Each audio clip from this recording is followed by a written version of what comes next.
توعدت والجيش راه جاهز. الجزائر قد تكون الهدف المقبل لإسرائيل بعد إيران. بالنسبة إلينا نحن خرجت بعض الأصوات المتصهينة، خرجوا ليقولوا بأن الجزائر هي القادمة. سفير العصابة في واشنطن يقول تعالوا خذوا ما تريدون من الجزائر لترامب، هذا لن ينفعكم، لن ينفعكم.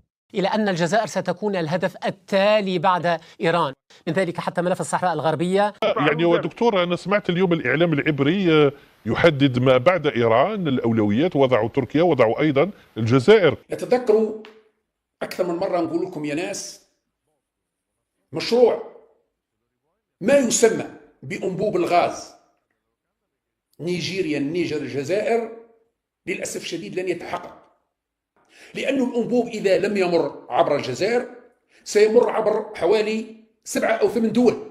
من نيجيريا إلى المغرب يمر عبر تقريبا 7 أو 6 دول، مانيش متذكر، لكن يعني دول كثيرة، مش 3 دول كما الأنبوب اللي يمر على الجزائر، 3 دول: نيجيريا النيجر الجزائر من بعد البحر.